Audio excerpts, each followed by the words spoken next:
Some crazy rain we're having. Look at this visibility. It is horrendous. Well, let's see how the gutters are doing. Hi guys, welcome back. If you're joining us for the first time, this is my abandoned school.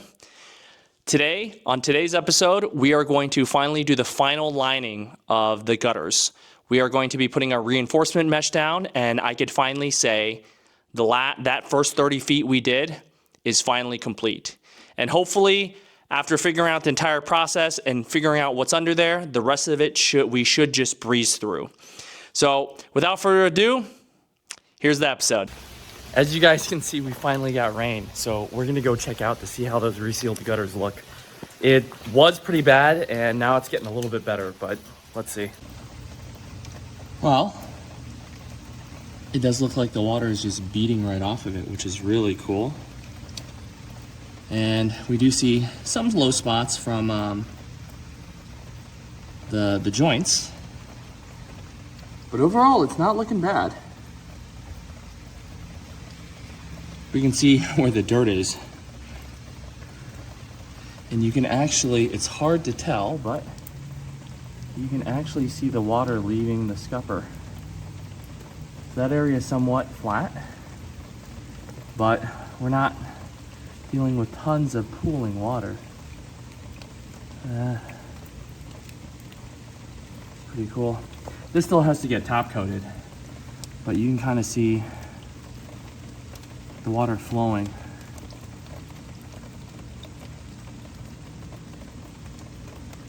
For sure it's hard to rain. Well, this is flowing slowly as well, but it is going towards that area. There's a couple areas that still need to get fully covered, but you can kind of see the water and this dirt slowly flowing this direction. Slowly flowing this direction. It does look much better than the other side. I mean, I'm gonna grab some water and see where this goes real quick. So most of this is from the roof, though it was pouring very hard earlier. But let's say we pour water down here. You can kind of see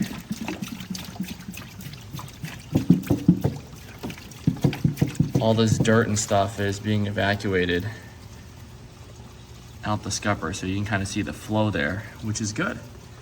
So I wasn't expecting this to rain. I guess none of us were, but this is actually good. Kind of gives us a little test of what's going on. And also at the same time, this does need to get top coated again, but I mean, what are we gonna do? We can't really do this. Actually, it's actually really cool. If you see that dirt line is just going back. So we're gonna power wash this, top coat it another time, and I think this side should be good.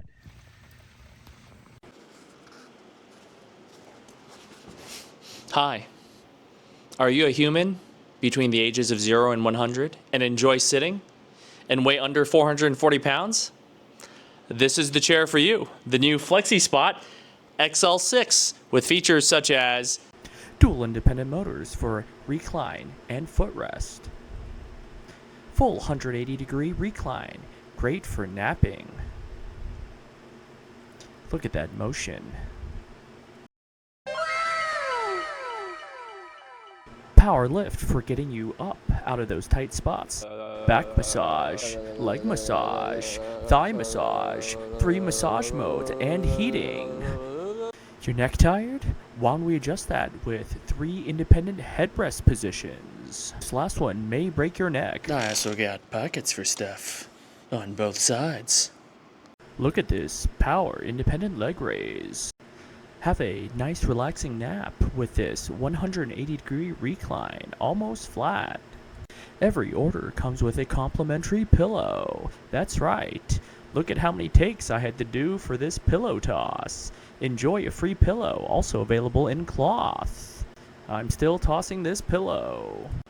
The XL6 comes in a variety of fabrics and colors, such as this cloth that matches your 40-year-old furniture, or it comes in 2 different shades of leather, which will complement your 40-year-old furniture as well.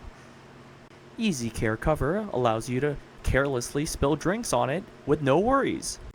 The XL6 comes in two sizes, medium for smaller people, and a tall and wide size, which we Americans call normal Americans. The XL6 makes a great gift for elderly people or for lazy people like myself. Get yours today and use my coupon code in the description for an extra $50 off.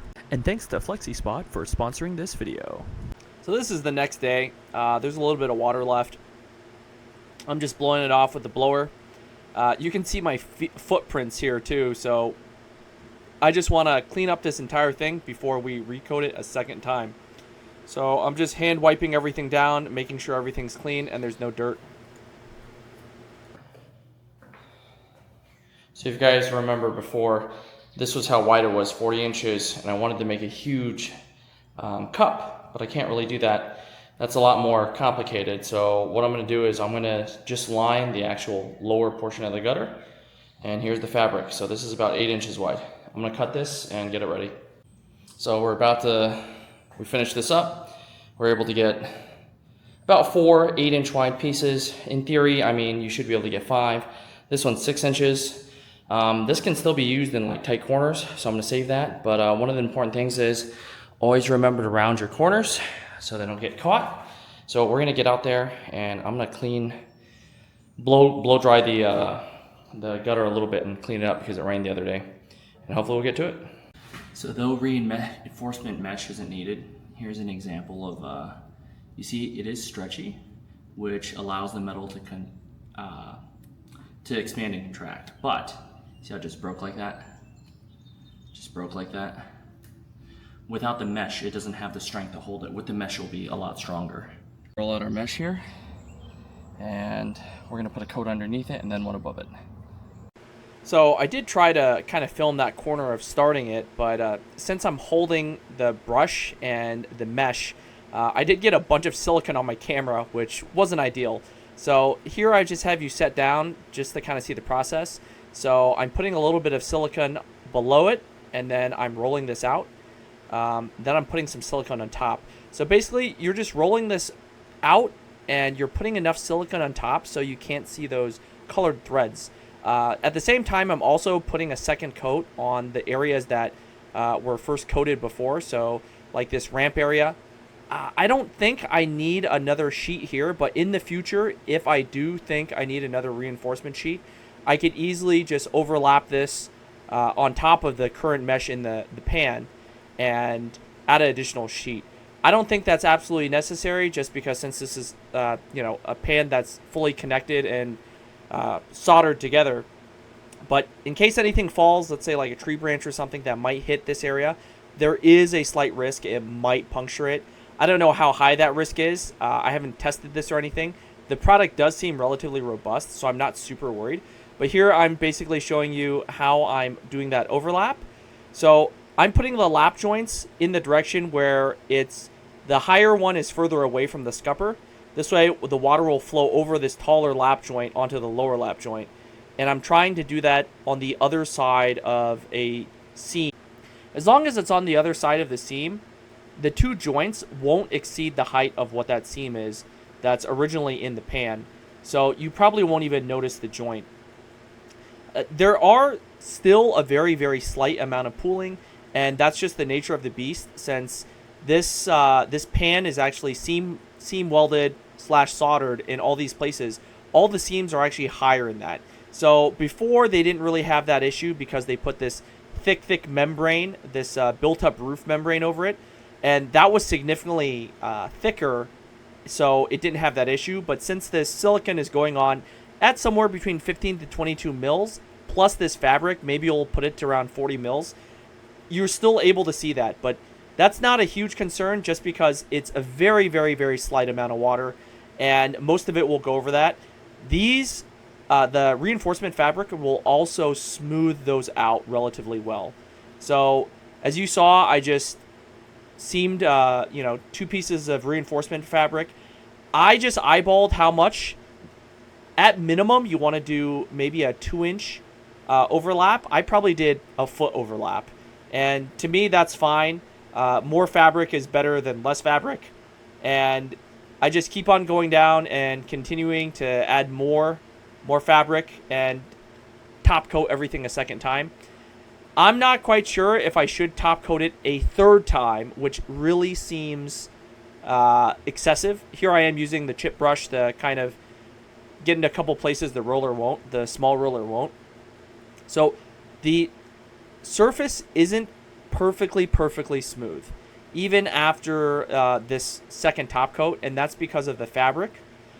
I could, in theory, top coat it one more time, but at this point in time, I'm kind of scared I didn't order enough material to do this and the roof. This material isn't particularly cheap also.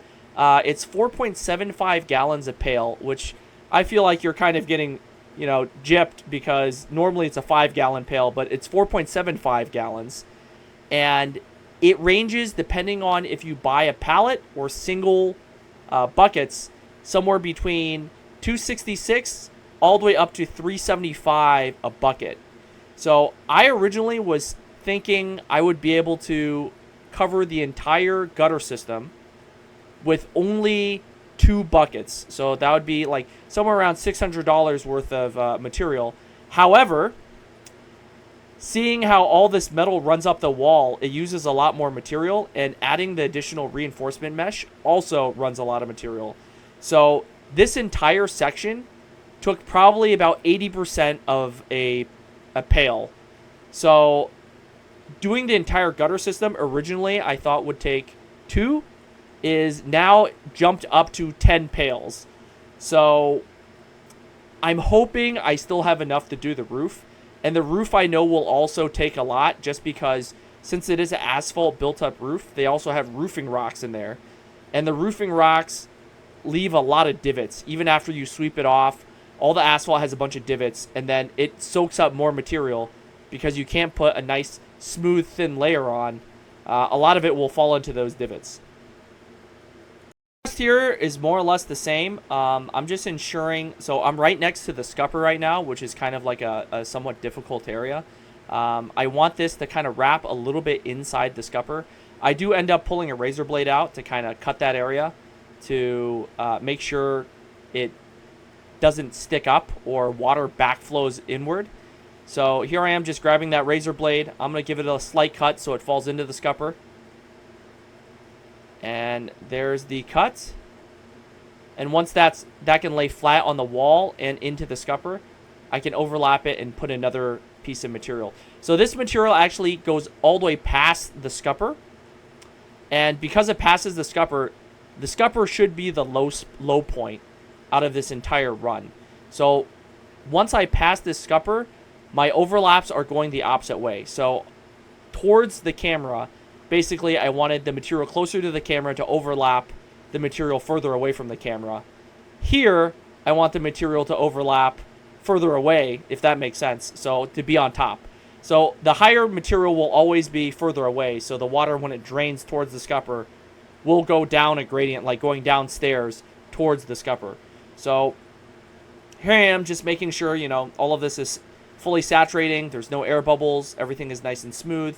Rolling out another section of reinforcement mesh. I also do have to cut around this area by the window. And basically after this, it's one more strip and this entire run will be done. And after that, all I have to do is basically come back with a chip brush once everything's done, and you see like these small spots underneath the windowsills here have to get touched up. So those are very hard to see in the position I'm at, and you can see me sweating a lot too here. So I will come back and do the underside of these, and then eventually I'll have to sand down this wood and repaint and recoat all this wood on all these dormers. These windows might have to get sandblasted as well, because a lot of this metal is flaking, or replace these windows. I haven't really decided yet, but that's on the list of things to do. One thing at a time. So here, camera angle change. I've moved it forward a bit, and you can see how glossy the original first coat is and how well it's adhered. So I'm just adding additional coat right on here, continuing to roll this out. And I think we're in home stretch. I think this is maybe the last 8 feet or so. So once this is done, basically the end of this stretch is the highest point. So I can transition going the opposite way to the other scupper. So I would want to start basically at the lowest point over there at the other scupper and work my way up. I'm not quite sure if I had enough time in this day, so I actually didn't do that. But I was considering doing that entire stretch all at once. That way there were less seams and it would look a little bit cleaner. Here I am once again rolling in the opposite direction of where this thing is rolling.